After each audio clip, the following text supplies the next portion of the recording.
What's up, everybody? Welcome to another episode of Truthzilla. We got an amazing solution-focused episode for you here today. Just real quick, if you guys want to support the show and the work that goes on here on the Truthzilla podcast, you can visit truthzilla.org/donate. You'll see all the different value for value payment options. We got Bitcoin, we got Ethereum, we got all kinds of fun stuff. So, PayPal, CASHAPP, all that good stuff. So if you want to just do a value for value contribution, bam, hit us up over there. If you want to get some additional value for an investment, you can go over to rockfin.com/Truthzilla. Sign up for, it's $9.99 a month, and you get access to all the people on the whole website. Sam Tripoli, Monica Perez, you got Jason Burmis, all of their. So you get all of their regular videos for free. All of our regular episodes are for free on Rockfin. We do we've been kind of slacking the last couple of weeks just because of circumstances, but we normally do what's called the Clown Town Update, a premium Truthzilla episode. So if you're listening to Truthzilla, we'll get back to it, dude. They're hilarious. So if you guys are listening on iTunes, Spotify, and if you guys are listening on any other platforms or devices like that, you don't know about the full Truthzilla experience over at rockfin.com, then you got to head over to rockfin.com to check out the full Truthzilla experience. The full Truthzilla experience. A lot of, if you guys are on YouTube watching us, you've noticed we haven't I've heard people saying whoa, you guys aren't doing episodes anymore. What's going on? And I automatically realize, and I know, you're just following us on YouTube. That's not going to work because we have not uploaded an episode on there because we run 2 strikes, and all the episodes I've uploaded to our backup channel get strikes and taken down. I've had to create a 3rd backup channel. So we have a backup channel because of all these episodes consecutively that we upload get strikes and get taken down. So if those had been going on our main channel, we would have lost our channel. That tells you the kind of good truth that we've had. Yeah, we're right over the target. That's it. The fire episodes we've been putting out. Dr. Paul Thomas, Dr. Ely got a strike. Kevin Jenkins got a strike. Of course. So we're just striking them out, all dude. The good shit. Union of the Unwanted got a strike that we uploaded. It's just been a fiasco. Then we've got Dr. Cowan that's gonna. Yeah, we got Dr. Tom Cowan coming out on Sunday. So I'm sure that one won't be on up very long. Fire. So. Yeah. So just rockfin.com, and you can watch all the episodes, and they're uploaded in the same order that YouTube upload them. So it's really easy to just navigate the site, which I think is fantastic. I mean, for those of you that are kind of looking to not do everything completely different, it's easy and nice to find the episodes that we upload in there. So in order. Some of the other platforms, they kind of go up different times and doesn't go up in the right order. But rockfin.com, dude, for the full Truthzilla experience. All right. Definitely. Also, you guys check it out. I got my Truthzilla shirt here. If you're new to the program, we have some fire shirts, you guys, fire shirts. And I love all the people that are sending them in too. Joe, Legit Bat, Dirty Martini, Cheney, love all you guys in your Truthzilla gear, rocking it. Craig, big time, always representing. I didn't have a picture of Dirty. She tagged us. Anyway, this one right here, it says, if ever wondered if you would have complied in 1930s Germany? Now you know. But Cheney designed this one actually. Cheney. We love Cheney. So you guys, go over to truthzilla.org/shirts, and you're gonna find some badass shirts. Best in the business. Maybe I'm a little biased, but I think they're the best in the business. And some other designs coming soon. So what else have we got? Well, I have to say hi to Craig. Because he's always is just reaching out and supporting and being so great. And to that end, I know we just mentioned her, but Cheney at Project Cheney is huge encouragement and supporter to the show. She's a very good friend of mine, and she's just putting out incredible content over there too. So I just had to give a shout out just to these couple of friends. Shouts to Cheney. Yeah. Also, you guys are sponsors, truthtrs.com. Truthtrs.com. Fantastic. If you're looking for, can I have this bottle? So if you're looking to up your game in terms of your health journey, if you're looking to detoxify your system, telling you, this stuff is key. It's phenomenal. Advanced TRS spray. It's an odorless, tasteless zeolite spray that you spray in your mouth a couple times a day, and it will literally flush all the toxins out of your brain, out of all of your organs, and you will just feel so much better. And autoimmune conditions, children with vaccine injuries. Yeah, there's that's such a big one. A huge amount of data and evidence and testimonies of people having just profound life-changing results from Truth TRS. I use it. Megan's family use it. It's just the best stuff ever. Ed's used it in the past. It's it's something we stand behind, and we're super stoked to be involved with our friends over at Truth TRS. Yeah, phenomenal products. It really is. And this time, with all that we talk about with what's being sprayed in the air, most of us who are in this truth community, when we were young, our parents, didn't know any better, and they stuck us full of vaccines. This is hugely helpful. There's been mental disorders, depression, anxiety. It seems like such a broad statement, but as someone who's suffered severely with some of those things, and anyone who's been listening to this show since we started will see how much more on point I am when I speak, and I don't drop my thoughts as much. And I've said to the guys multiple times, and to family also, that the clarity, it's literally, I didn't even realize I was kind of under a fog, and I just feel it lifting. And I mean, I think I'm maybe going on to not quite 3 months of this. So but it's just been remarkable. It's been remarkable. So, So you can follow them over on Instagram. They're dropping fire memes, like very Truthzilla style memes. You know what I mean? At TruthTRS. At TruthTRS. Or you can go to truthtrs.com to learn more, you guys. It's so cool. All right. Also, big shout out to our buddy Cody. Cody. Oh, he just uploaded something amazing on Instagram today. One of the polished things that he did. Oh, dude. All right. So at Cody's _crystals, CODYS _crystals on Instagram. Give him a follow. Go check out his live streams. He's got the best crystals, gems in the business, man. So if you're looking for a nice present for somebody or something to add to your collection, go check him out, and tell him Truthzilla sent you. It'll make him happy. Heck yes. So let's see. I think that's it. Ed, what's going on, dude? Yeah, I just wanted to kind of touch base with everybody who maybe wondered why I wasn't there on that Kevin Jenkins episode. I also won't be on this upcoming Sunday episode. I'm kind of just returning, man. I got the thing, or whatever you want to call it. I've been sick for a week, and to be quite honest, it hit me like a ton of bricks.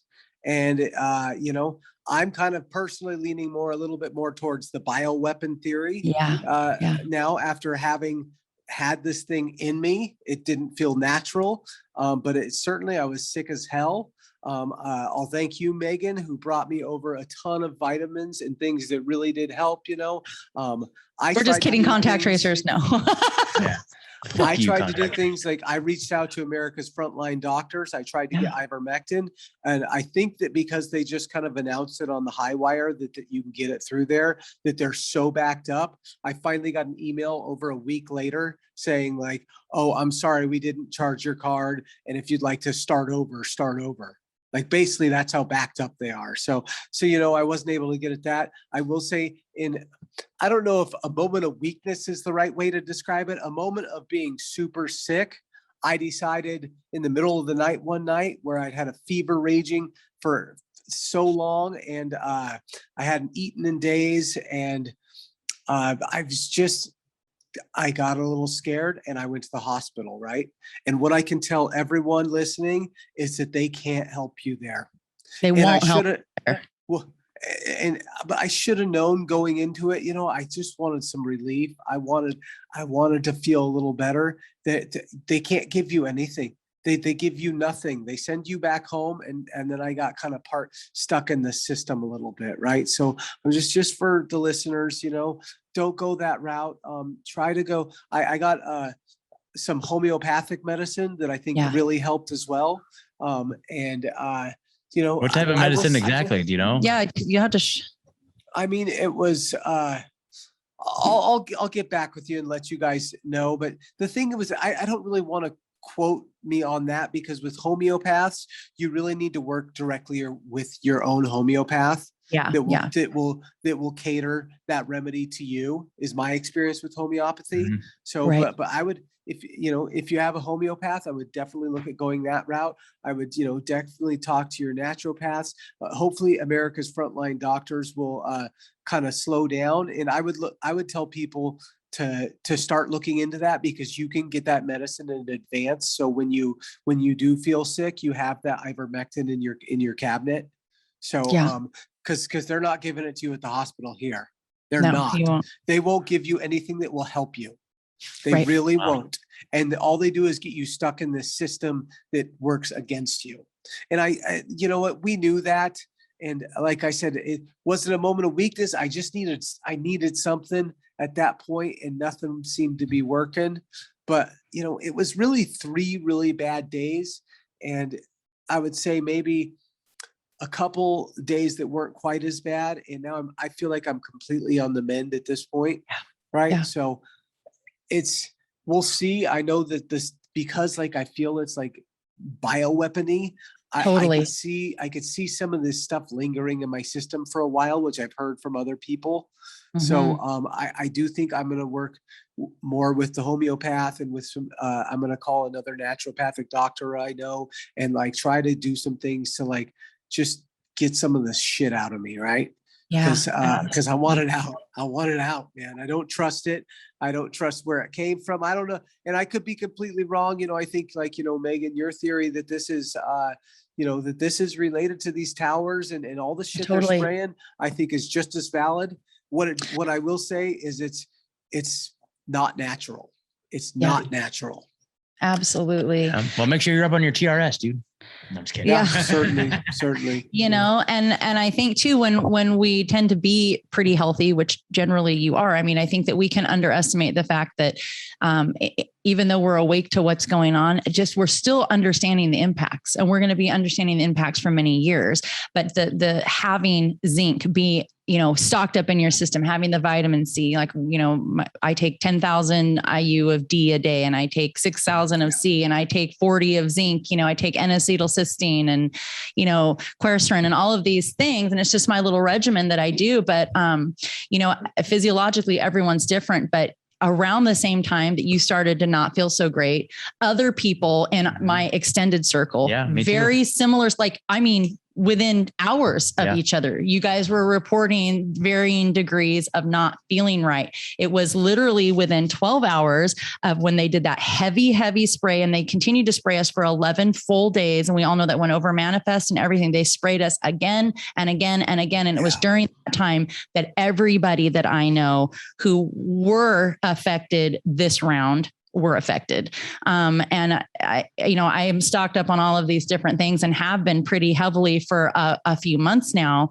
And I think that's why whatever it is they did, I mean, you can probably hear it in my voice and almost like no other symptoms, except I had a wonky cough and like this weird raspy, like I can tell that it's something I'm breathing in because I'm not ill. I don't feel ill, but something that's outside of what would be normal is happening.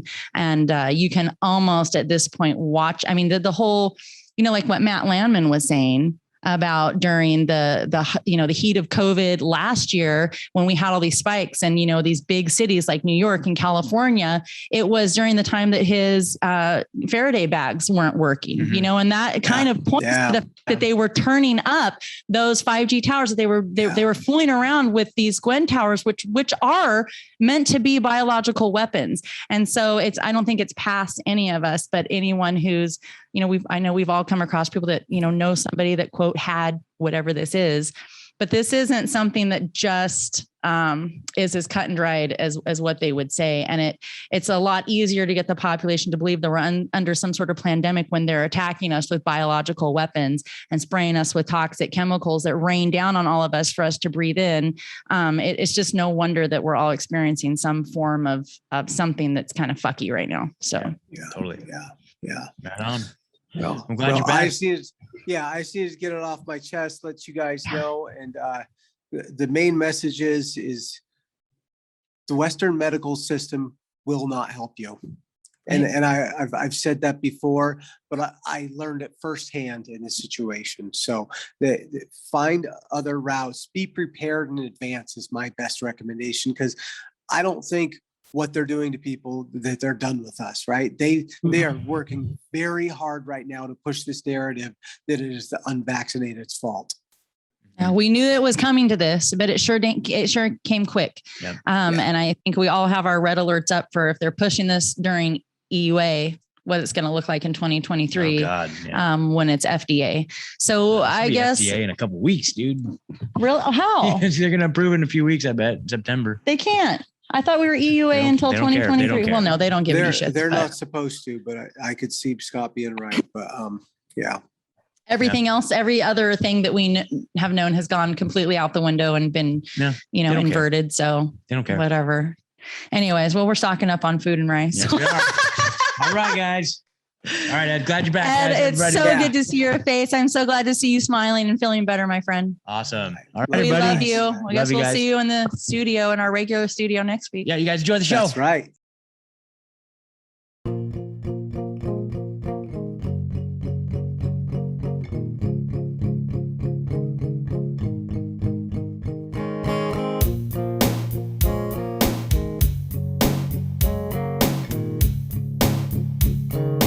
welcome to Truthzilla. I am Megan, sitting here with Scott and Ed across town. Hello. Our guest today is one of the teachers, founding members, and CFO of Roots, the Rogue Opt Outside Together School, whose mission is to inspire joy and wonder by engaging children in interactive, connection-based learning through holistic outdoor education.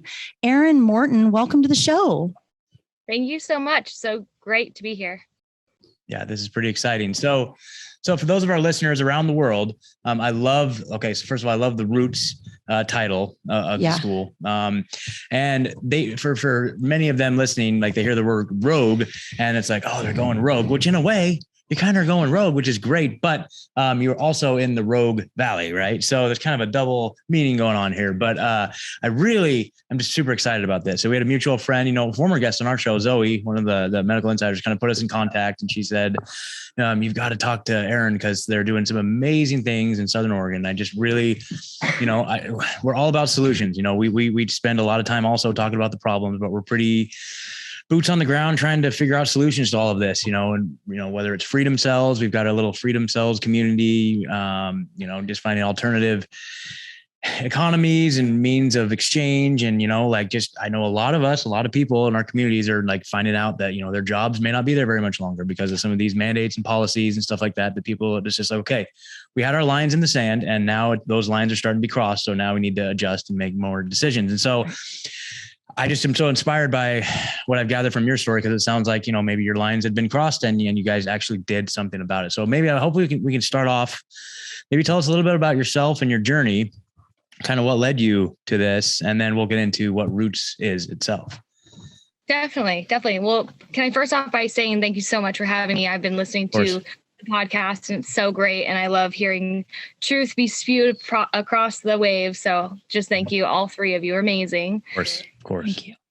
And for me, it's kind of a convoluted, messy little background, but growing up, I was never like the person that just kind of went along with things. I always thought outside the box and questioned authority.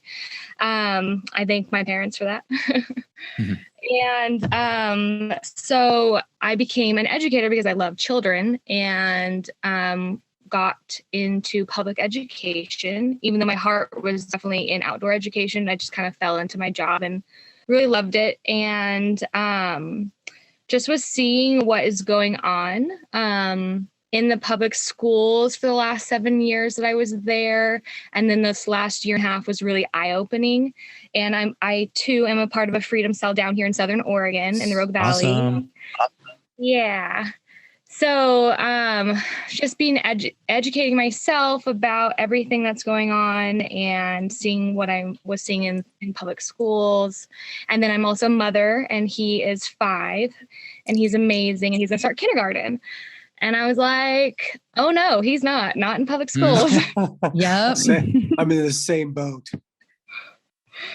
Yeah, it was a real, eye opener when that date approaching, and I'm like, where is he going to go to school? And the things that I was being told that I needed to do as a teacher and as a person at school wasn't jiving with me ethically and or on my soul path. So I couldn't imagine putting my child in that type of environment, let alone other children.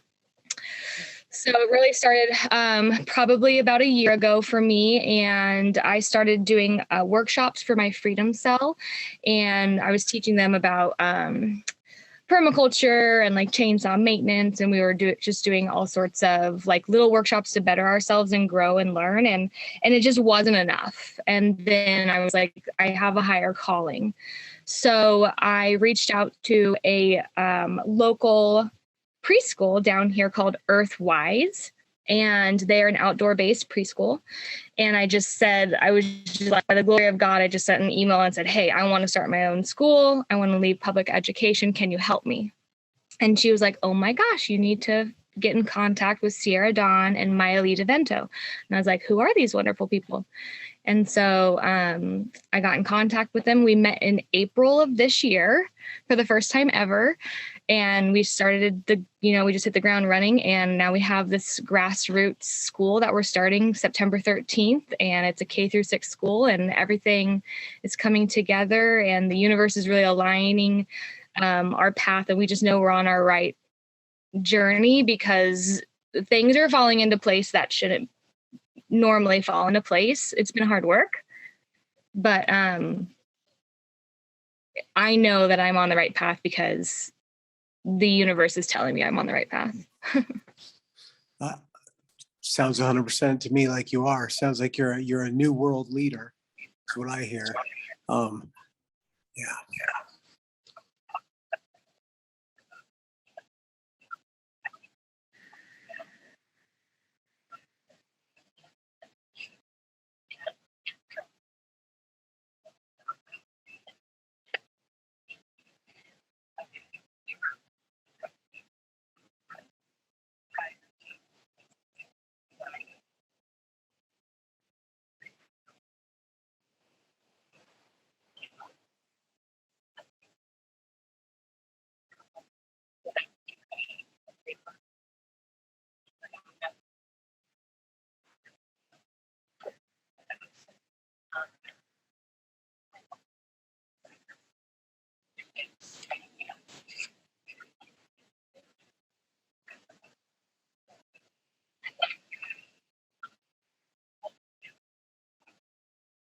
Huge thanks.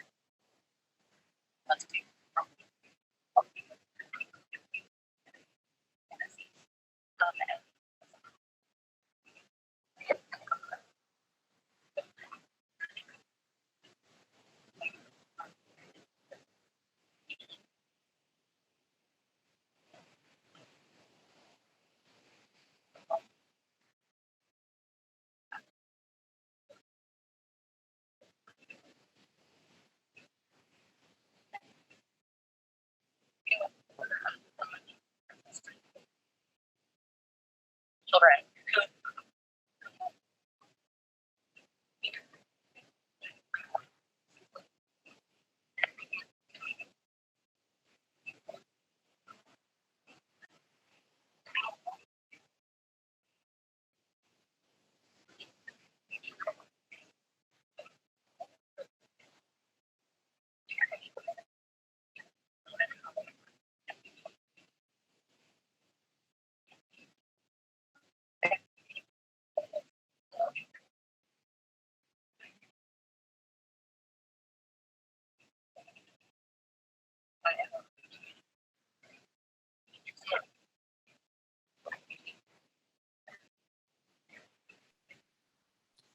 Yeah, not just teach them what they were teaching in the public sector either. This is what you're teaching is the skills that our kids are going to need in the world we're entering in.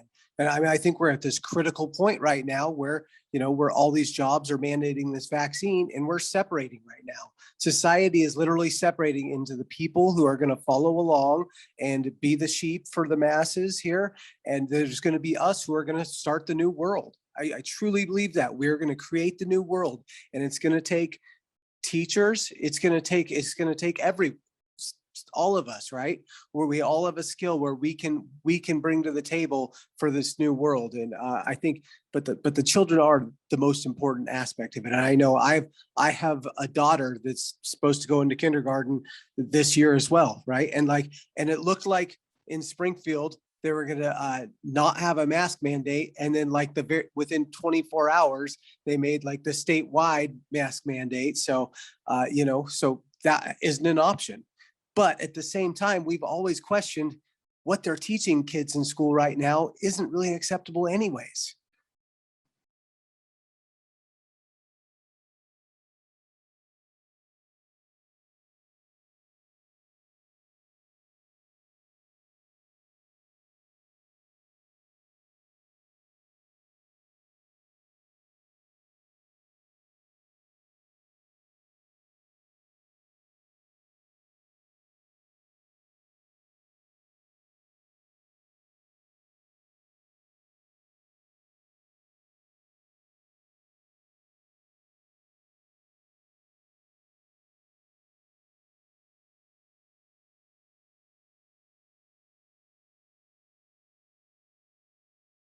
Yeah, so Roots, like Megan said, is Rogue Opt-Out Side Together School. So we are in Rogue Valley. We're in Grants Pass, Oregon, which is Southern Oregon.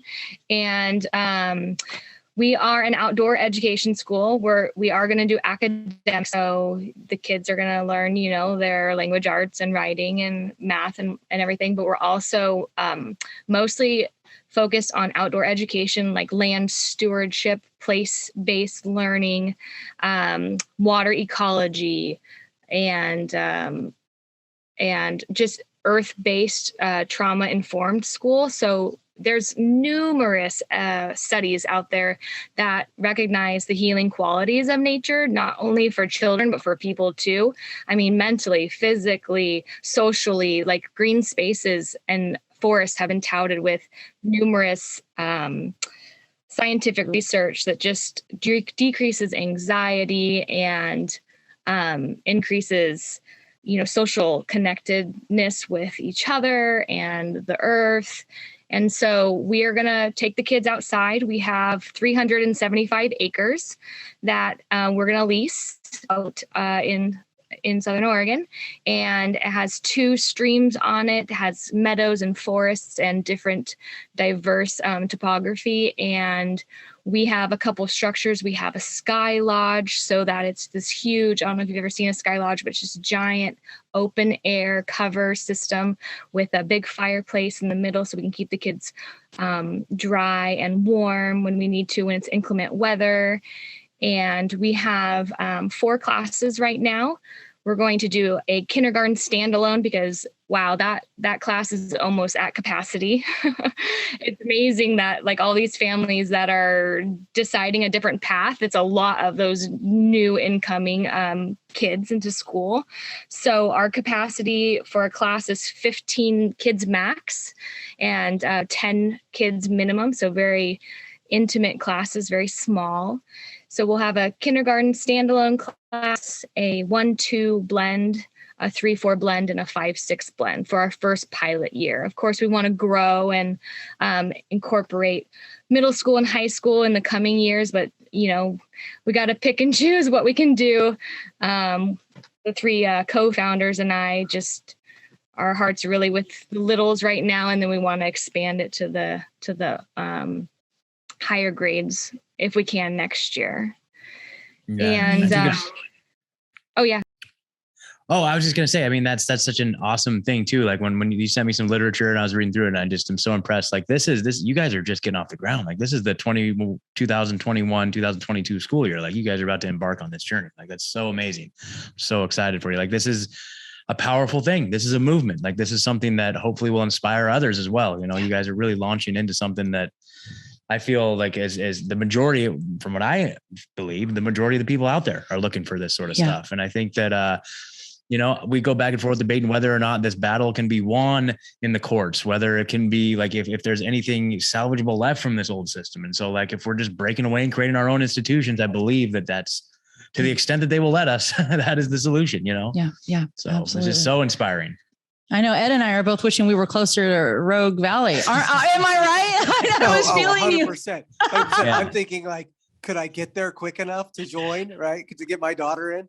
I was literally in my head. I was like, okay, hours wise. I used to drive my kids 2 hours each way. And when I lived in California, I could maybe do that again. So yeah, well, we don't start till 9 a.m. So 9 a.m. to 2 p.m.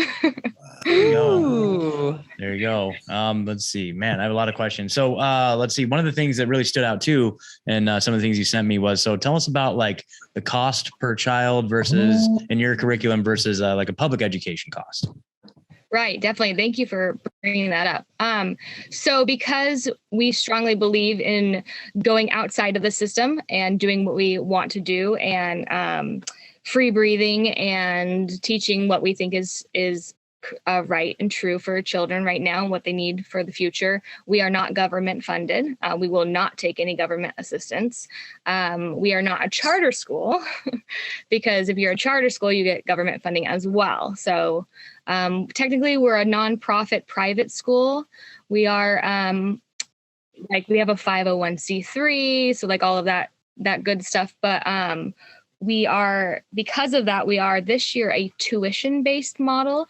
And that's how we can afford the teachers. All our teachers have bachelor's in education and or master's. So it's not, they're licensed in Oregon too. So it's not like they're just, parents that are teaching kids. We actually have a foundation of educated educators. And so our tuition this year is going to be $4,400 for the year. And that's about $440 a month. What was the last part? What'd you say? Well, how much per month? I'm sorry, you broke up a wee bit. Yeah, $440 a month. Okay. Yeah. So it's totally doable. Versus right now, the taxpayer pays about $12,000 for each student in school to go to public school. And the sad thing is even if you, like Megan, your kids went to private school, you were already paying those taxes for the kids. I still was paying for them to be in public school, but then we went ahead and paid the $1,700 a month for them to be at private school. Yeah. So it's steep. And it's huge. It is huge. Yeah. I mean, and that just shows, that's how invested we are. That's how invested parents are in what is being fed and taught to these vulnerable minds. These, kids are outside of our supervision as parents for a number of hours a day, and what is being told to them and what is being said to them and the kinds of people that are saying it and their intent. The simple presence of them pushing political ideology, propaganda, or religious, sway on children in public school, critical race theory, which we know is running rampant. Trans agenda. Black Lives Matter, Marxism agenda, the whole thing.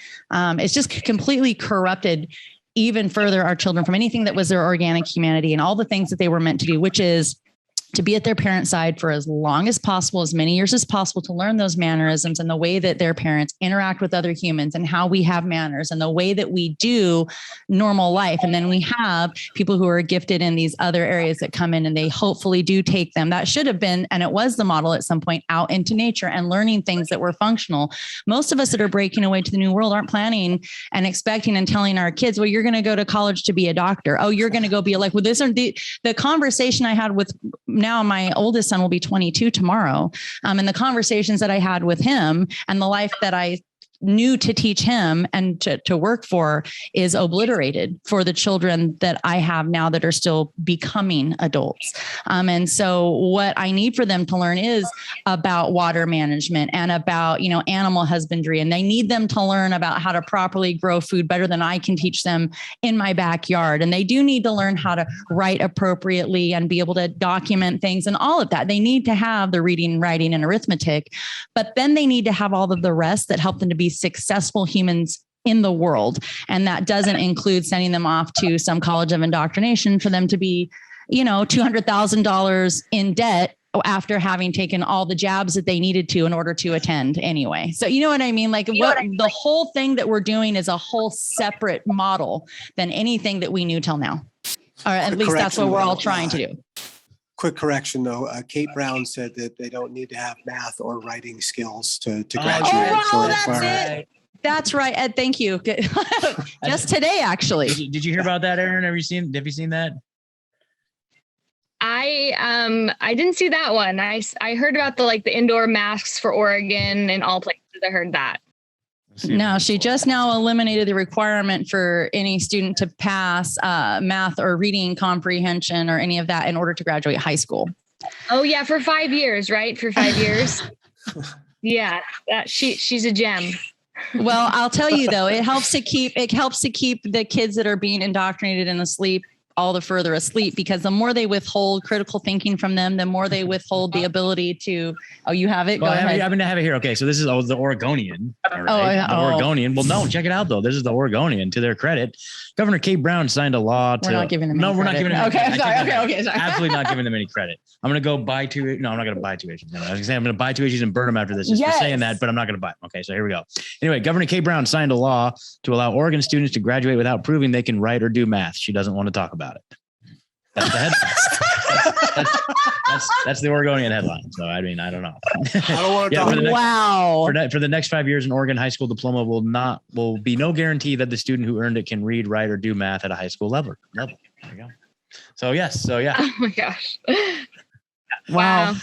I'm sort of speechless, but I can't believe that her agenda is not more clear to everybody, but maybe it is. We did try to recall her. And I think that we did have the proper amount of signatures to do that, but we saw what happened with all other matters of voting. And I think we're all clear on the fraudulent nature of that. So I guess she'll sit there another couple of years. There you go.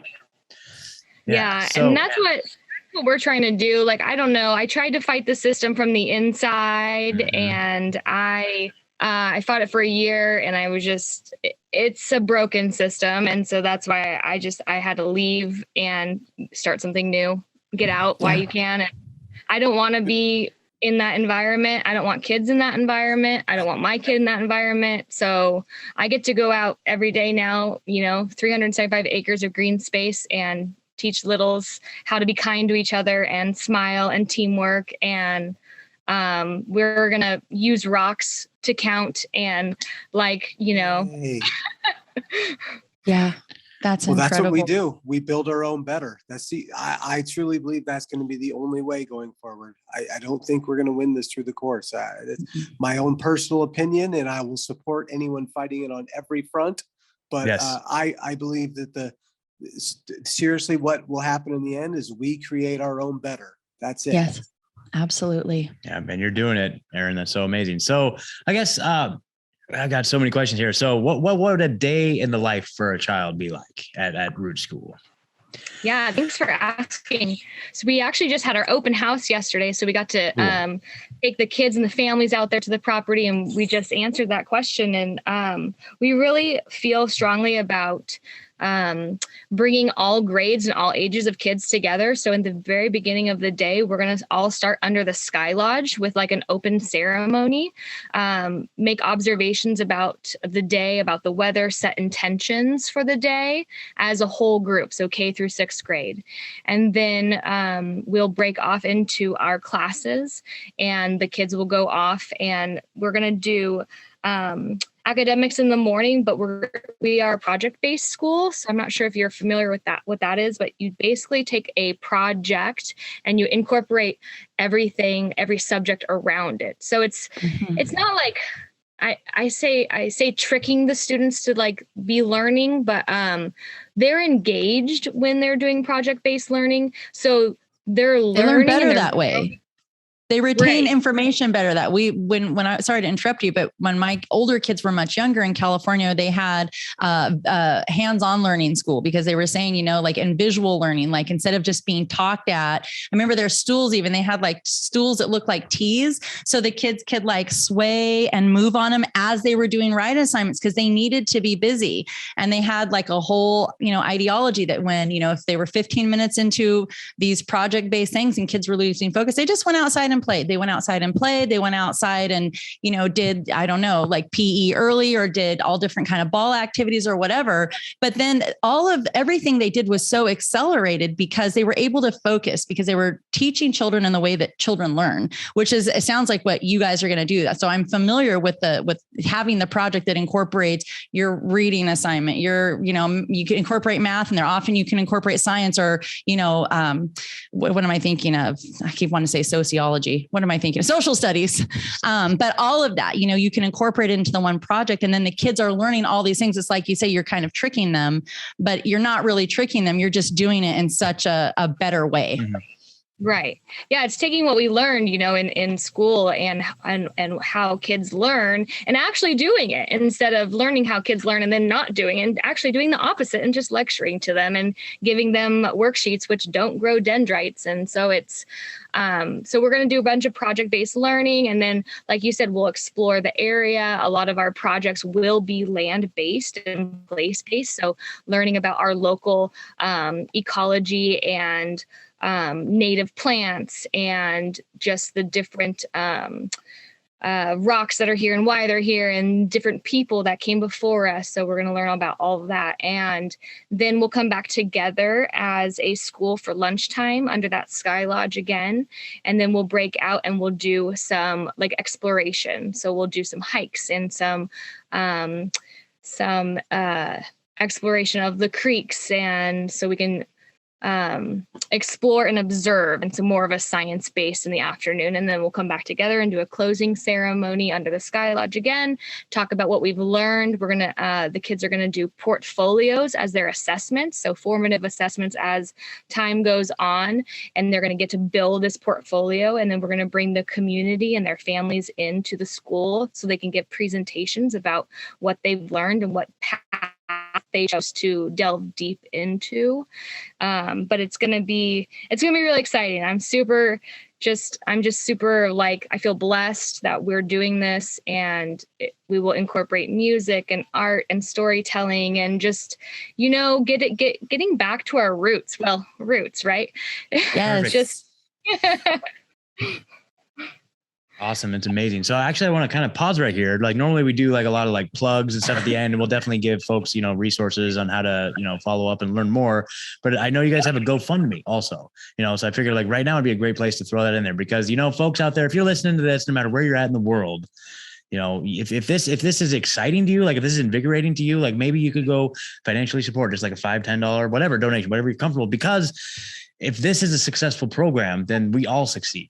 This could be the pilot, the program, the model that gets adopted worldwide. Yeah. Who knows? So if this particular program becomes successful, and so you can help contribute to that. So I feel like that would be a really great way for you to be in action wherever you're at in the world. If this isn't readily available to you, if you're not in the Rogue Valley, Oregon, a great way to help possibly ignite a fire of truth and freedom for all our little kiddos. So what is the GoFundMe real quick? Yeah, so Roots is an acronym. So it's Roots, but with periods in between each letter, and Outdoor School. So Roots Outdoor School is the GoFundMe.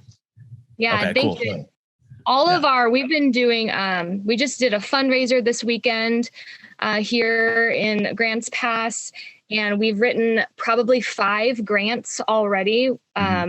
We being me and one other co-founder, we didn't know how to write grants until about a month ago, but we've been writing them.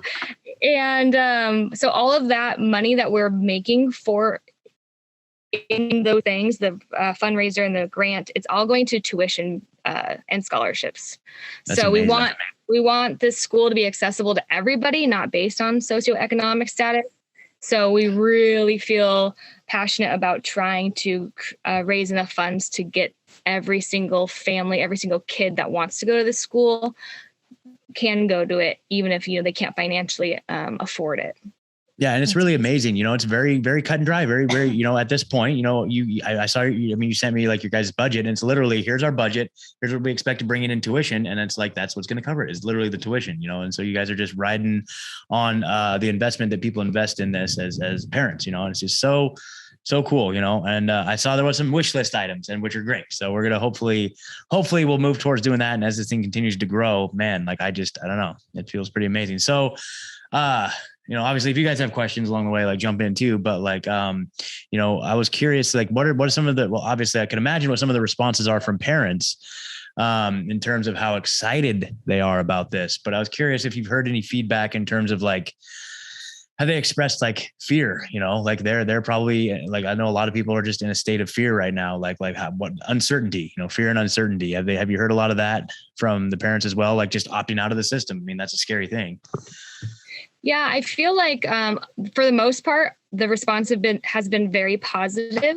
Where it comes to be like the fear, it's with the older children.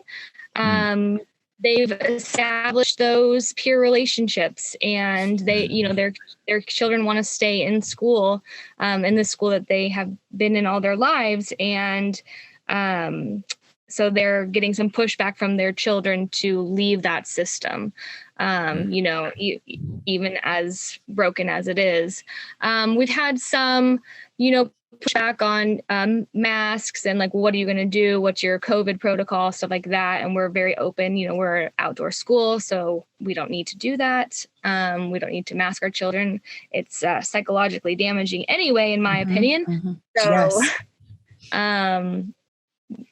But for the most part, we've had a lot of positive feedback. Some parents down here in Southern Oregon, I'm not sure if you're familiar with the term unschooling. They want their children to be unschooled, and that's not what we're doing. So that's probably something we've been educating families about. And a lot of families want to know what curriculum we're going to use, which is great. It's great that the families want to know and be involved in the future of their children's education. I feel like this is a really good awakening time, not only for people doing something different, but families are actually asking the questions now, which before I couldn't even imagine a family asking, like, well, what curriculum are you using for writing or reading in public schools? And so it's really great that families are trying to educate themselves on these big matters, because I feel like the public education system, I mean, there's definitely a game going on, and then not every teacher,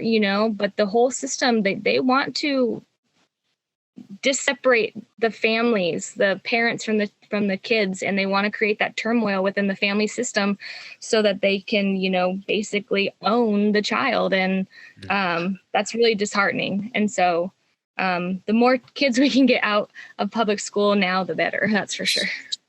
Yeah. Hey, Erin, can you clarify for our listeners what exactly unschooling is and how your schooling is different? Yeah, definitely. Thanks for that question. So unschooling is like the opposite of schooling. So just playing, and it's very unstructured and, minimal academics, and it's totally student led. So while we are student led, Roots is going to be student led and project based, but the teachers are still going to act as a guide and be there to act like kind of like a facilitator, but not like the boss, basically, not like the center of attention, like most public schools. So unschooling would be also the kids aren't learning to read until maybe like 3rd or 4th grade, or learning their letter sounds and things of that nature. So it's definitely more, I would say Roots is a hybrid between public school and unschooling. It's a beautiful little hybrid. Sounds Amazing. like a great spot to be in for me. Honestly, everything you've said, like, this is the best option I've heard. And I have also a 5-year-old that's supposed to be in kindergarten. And I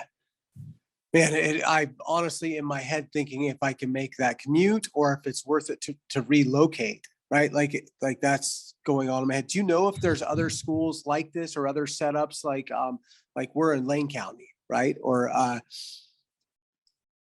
Right. Yeah, I'm not sure of any up there. There are outdoor schools in Southern Oregon. There's nothing within 40 miles of where I am. So that's why also we created this, because there's not a lot of options for students. There's only religious private schools in our area and or public schools. But, one of our goals for Roots is to lay the foundation, do the hard work, see what works, see what doesn't work, and then spread the news of success. Because we don't want to keep this to ourselves. This is for everybody. This is for the kids. This is for our future. So we want other people to do this too. And if 3 moms who were tired of the system and 2 educators could create a school out of air, I mean, so can other people. And I really want to instill that in your listeners, that you can do whatever you put your heart to, and that it just takes one step. And if you do something every day towards a better life, then you're on the right path. And that's just what we did. Amazing. right. Well, we did just kind of help put on a festival a couple of weeks ago. Might as well just build a school. Might as well start a school. Well, that's the next thing on the list, guys. Yeah, man. All right, Ed, what do you think, man? I think we're gonna have to have a team meeting and figure it out. Yeah. So certainly. So I'm really curious. And now, what kind of, or have you faced any sort of like opposition from any like state entities or any opposition as far as that goes? Yeah, unfortunately, or I said unfortunately, Freudian slip. Fortunately, we haven't. But, there's going to be those naysayers out there, and some people that are in, the original paradigm have, concerns about what we're doing and that we're pulling kids out of public education. We're pulling teachers out of public education to do this. But they're just scared. Good. And they don't know the truth. So, no, we haven't had any pushback. I think we're so small still. And, we're established in April of this year, and this will be our first year. I'm sure they'll be coming for us, but we'll be ready. So amazing. Wow. Yeah. Cool. Well, all of those that are in charge and leading this assault on families and children, including much of what makes up school boards and all of that, they obviously are in staunch opposition, ideologically and in every other way, to children being taught something that's pure, something that's right, something that's true, that it's a threat, honestly, to that entire organization when our children do think for themselves, when they learn something precious, when they learn to love instead of to hate or to be divided. That is a serious threat to them. And it's no good for them when $12,000 per behind gets pulled out of their seats. And in fact, we spoke to an attorney at the Manifest Freedom Festival that we were just at, who was saying, August 5th was a day that we were hoping, and I was making all kinds of posts on whatever, medias that I have, that August 5th, everyone just take your child out, pull your children out, let the schools know that we're not masking, that we're not okay with this curriculum, we're not okay with these agendas, because after 5 or 10%, we have disenrollment rate. The public schools can't function anymore. And that is a serious threat. Parents need to, in whatever way, whatever schooling you choose, those of us that are a part of this truth movement or that are listening to this podcast, it's incumbent upon us to take those first steps and be the ones to pull our kids out of school and be the ones to say no and be the ones to network with each other and make the new way, because that empowers other people who can't always take a stand. There are plenty of parents who feel disempowered. They don't have the information, or they're single parents. There's a lot of different reasons why they don't feel that they can. And often they just don't have the information. They feel that public school is the option if they can't afford, very expensive private school tuitions. A lot of families don't even understand about charter schools. A lot of families, they've been disempowered by the public school system to feel that parents somehow are not capable of teaching their children, not capable of researching appropriate curriculum to have sent to our houses. There's something that's been lost there. And that sounds like a really precious thing that you're putting back, which is the involvement of families. It is the incorporation of the family unit. That is a very precious thing that they've tried to rape away from all of us. Yeah. Yeah. We definitely want families to be involved. In fact, at Roots, we have mandatory volunteer hours that families have to give. And that's, not to be to make something it's an investment. Yeah. It's just it's a part of the investment in your child. Yeah. And we want them to see what's happening. We want them to be involved. And when there's numerous studies that when families get involved in their children's education, the kids have more sense of just empowerment, and self-confidence is higher. Yeah. Their attendance goes up, and they want to go to school, and they're proud of what they're doing. And also the community involvement. This is going to be that African proverb, it takes a village to raise a child. That's what we're doing. That's what we want. The responsibility of the children is ours, and the responsibility of protecting our elders is ours. And that's what it needs to go back to. Absolutely. So that's just what we're going to incorporate. All of everybody that wants to come is going to be invited to come to help out. That's awesome. Amazing. So you say you guys start school. When do you start? September 8th, did you say? We're going to do September 13th because 13th. Labor Day is such a busy day for families. Most families are on vacation or doing, family things, and everyone's really exhausted that Tuesday. So we're why don't we give our families a break and start September 13th? And really appropriate school hours, especially for the ages that you're teaching. You know, the idea that kids need to start school at 7:30 in the morning and stay until 4 in the afternoon. And I know there are plenty of public schools that operate in that way, where they're just hour after hour after hour with very little time in between to even move their bottoms in the seats. They're just being indoctrinated, just sitting there. And we know that children don't learn the best in that way. You know, they want to be home. They're hungry. These children, and it even goes down to the fact that children even are being taught. And I didn't even see this with my kids, but now that I see things differently, I think they had to ask permission to relieve their bladder. They had to literally put their hand up and ask somebody who maybe did care about them or maybe didn't care about anything to do with who they were as little humans, whether or not their tummies hurt or whether or not they had to go poopy or whatever it might be, or whether or not they had to explain in front of the class why their tummy was hurting and they need to see the nurse.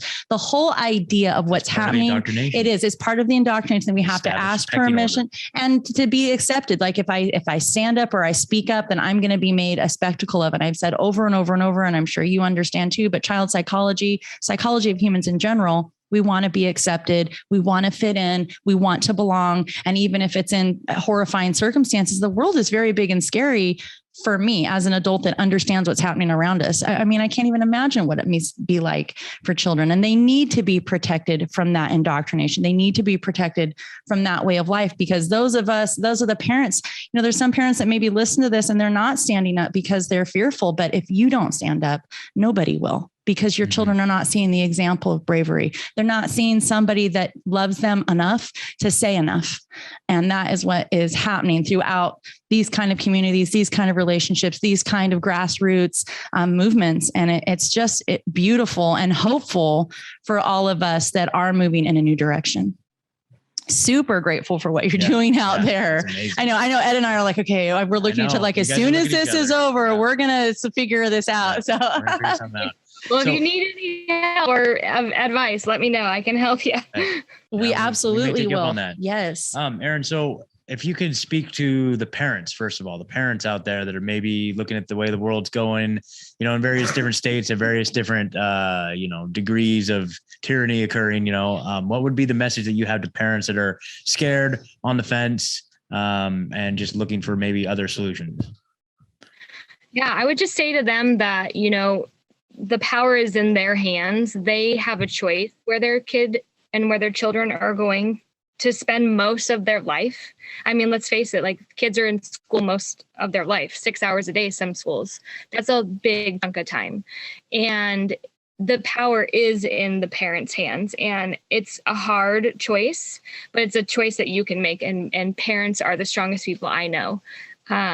Especially mothers, nothing against fathers, but mothers, we've got some crazy woman something power. About growing those babies inside of us. It really is. There's like that whole like spiritual bond, and it can be frightening, but that whole mama bear thing is not a joke. Yeah, exactly. And just like, this last year, just the things that I saw in public school, I mean, it was unethical and it broke my heart every day. And every day I would go into school and I would cry and I would not follow the rules or what was being told to me. But these children are suffering. They are suffering mentally and physically, socially, emotionally. And we don't even know the outcomes because we're still in it. And for children to be told that they have to wear a mask, that, they can't hardly breathe, and they're not drinking their water, they're not eating their snacks because they have to take off their mask. They're fearful of getting people sick. They're fearful of getting each other sick. They can't touch each other. I had multiple instances where educators around me told my class, like, oh, no high-fiving, you can't touch COVID year. And I was like, you don't tell my kids what they can do, like, because that was not how I was, what my expectations with the classroom were. But when we were outside of the classroom in the school area, they were getting mixed signals from me, and I was very open and honest with them. And so I would just say to families, like, you have more power than you think, and you need to start thinking outside the box. There's a whole community around you that will help you. You just have to ask. If you don't ask, the answer will always be no. And so it's time, the time is, if you can't afford like an alternative education, like Roots, get in a homeschool pod and share responsibility of your kids with trusted adults, because they are the future, and it's our responsibility as parents to put them first. Absolutely. So what would be your suggestion as far as that goes? Like, do you have any resources or guidance or advice for somebody maybe in that particular set of circumstances who would be looking for like a pod type situation? Yeah, actually, I did that last year. So my son was supposed to be in preschool last year. Obviously, that wasn't going to happen. So we, a bunch of friends, started a preschool pod, and we met outdoors for, safety purposes, and everybody's comfortability levels. And we purchased Blossom and Root curriculum, which was very affordable.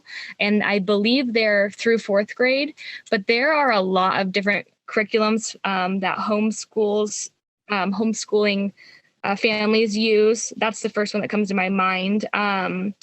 But just, find the people. I think the first step would be to find the people that you trust to be with your child, get organized, have those tough conversations about who's doing what, divide responsibility. Like for instance, preschool, somebody was in charge of opening ceremonies, someone was in charge of literature, someone was in charge of math. So we share the responsibility. So prepping for each subject was easier when many hands make light work. So have those conversations, have those tough conversations, because you don't know who's feeling the same way that you feel unless you just ask and open that door.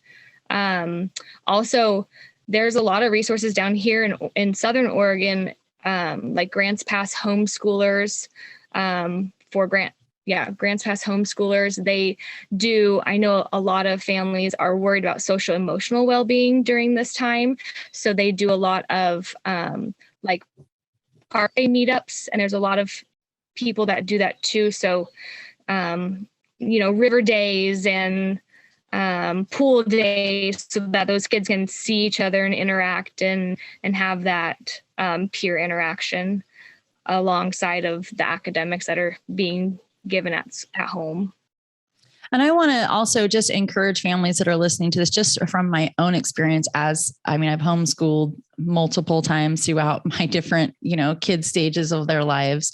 And I do feel like that is one lie that to some extent is fed to us through the public school system. That's kind of one of the shaming tactics that's been used, that kids are not going to be well socialized if they're homeschooled, that somehow they are, psychologically being harmed. And obviously in these circumstances, we can see how the psychological damage and the hurt that's being done to these children by being masked and being fed all of these false teachings in school and all of these wrong teachings.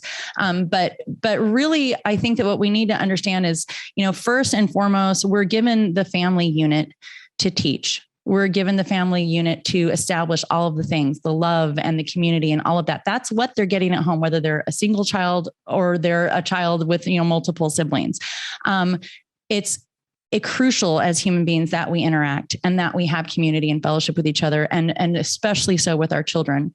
But homeschooling families also should, when you're adopting the idea that you're going to teach your child something different, be okay with that. It's different, that not every single day they're with all of their classmates and favorite kids.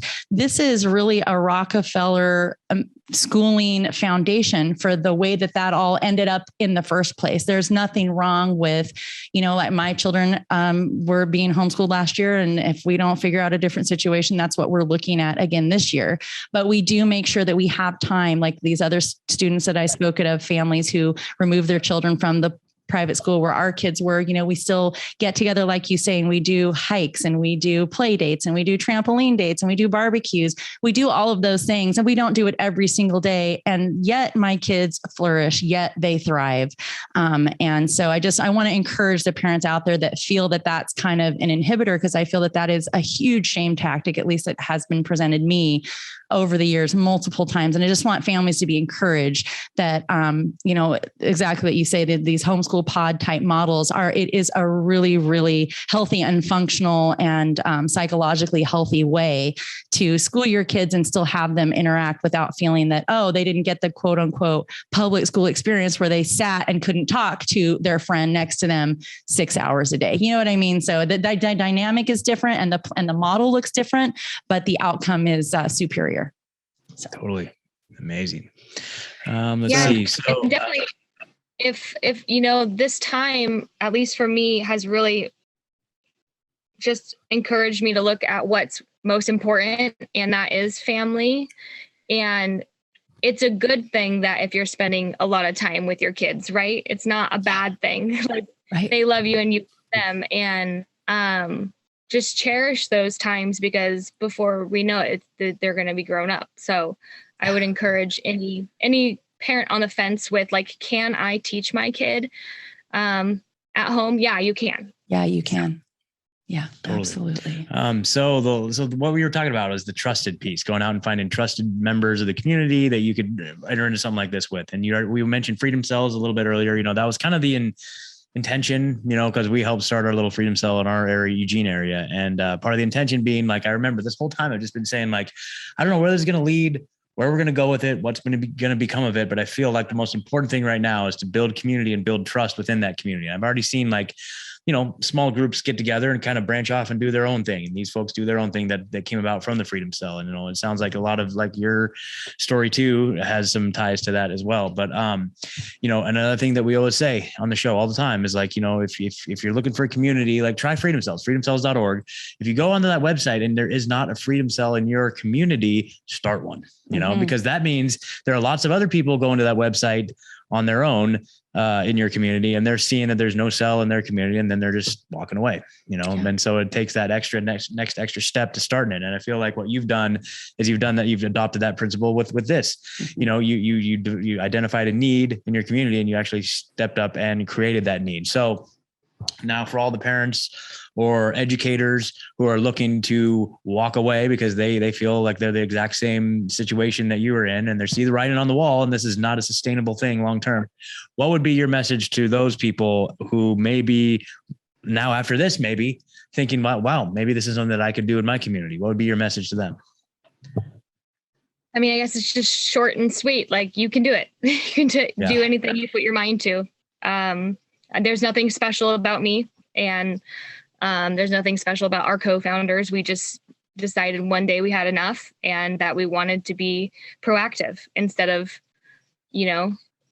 griping about it and seeing all the negatives. We wanted to do something different. So if you put your intention out there, if you think about it, put it out there into the universe, and it will manifest. And that's what's happened. Absolutely. Just like your festival. There you Absolutely. go. Yeah, exactly. I see that more and more and throughout all of this, no matter which branch it takes, schooling, the freedom festivals, Freedom Cell, whatever it is that we're doing, when there is truth and pure intention behind it, it's being blessed. This way of life, this new way of doing things that is against all of this inversion that is happening is a blessed road, and it can only be met with prosperity. And that doesn't mean that there's not trials and that there's not hiccups. And as adults, especially, like, I hate change. I don't want to learn things new. I used to think I like things how they are. Now I'm like, well, even if they actually offered us the way it was back tomorrow, there's no part of it that I want regardless.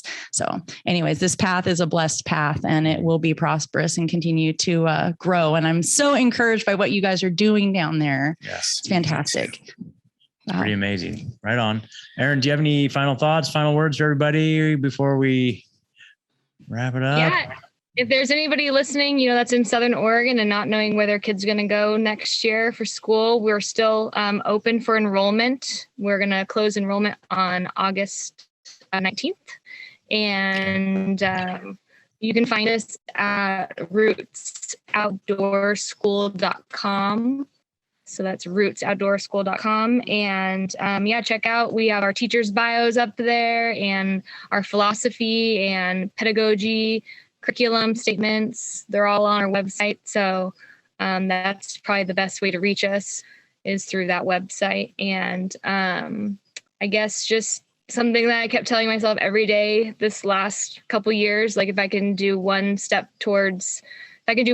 towards my goal every day, then I know I had a good day. Like it's baby steps, and you can't be afraid to fall, because what if you fly? Absolutely. So well said. Wow. So amazing. Awesome. Fantastic. Cool. All right. Well, shoot, Erin. Yeah. Thank you so much for joining us today. Thank you so much. Really an honor. Let's stay in touch. Keep us updated. We're gonna, let's check in maybe again, like as the year kicks off, and give us an update. All right. Sounds great. Thank you so much. All right. Thank you so much, Erin. Have a wonderful evening. Take care. Ooh, dang, you guys. That was so incredible, man. Like, it's so hopeful. I am honestly, like I've said it in the episode, but like I am honestly considering, like, could I get a job down there and move my family in time to get my daughter enrolled for the fall? Like it's totally seems almost more like a better option than what I have so far. Right. So yeah.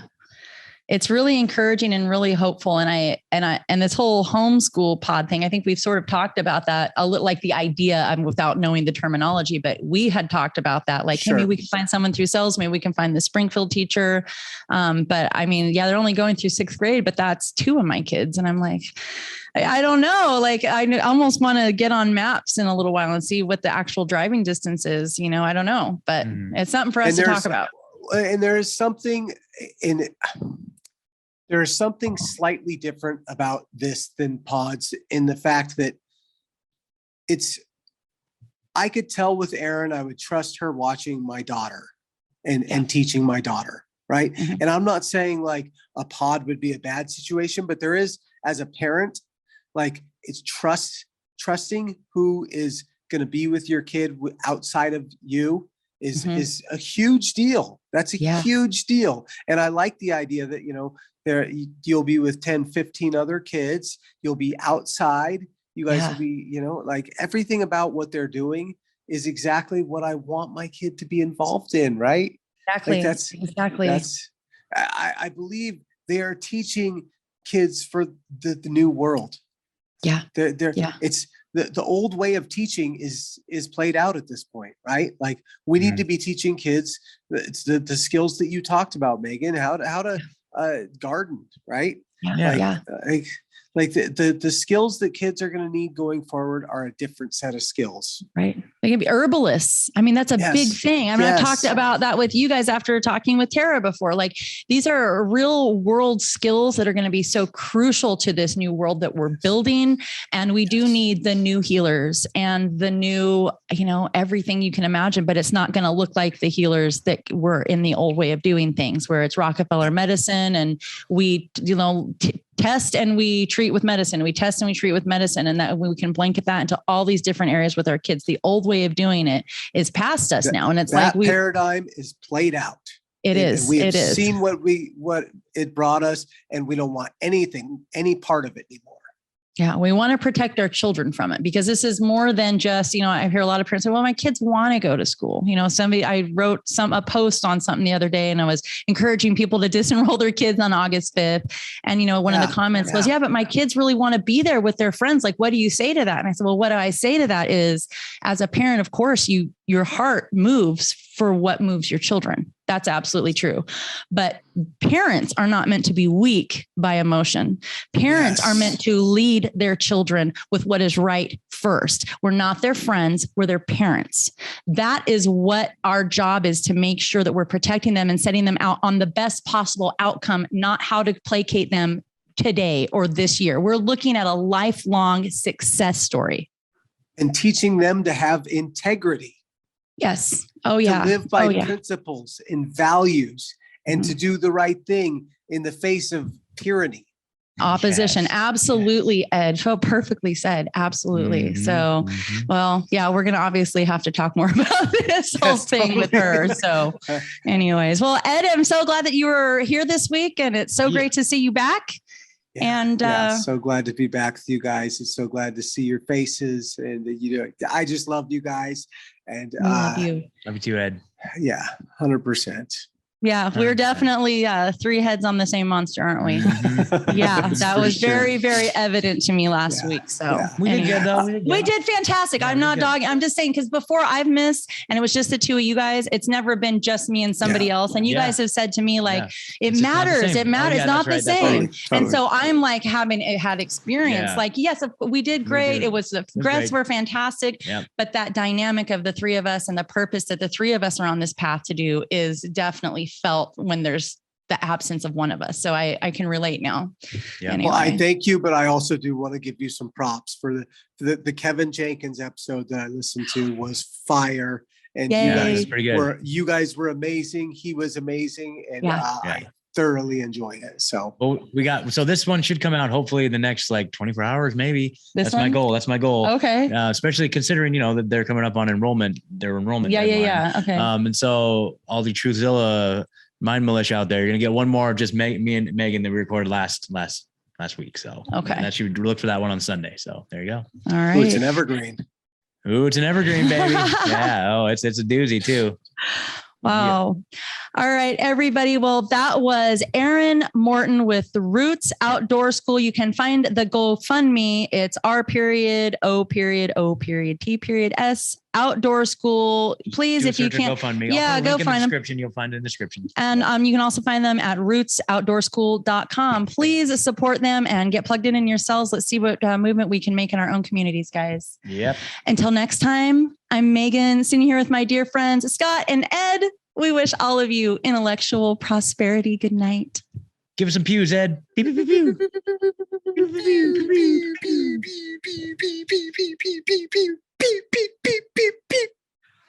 Some extra pews. Ding. Yeah.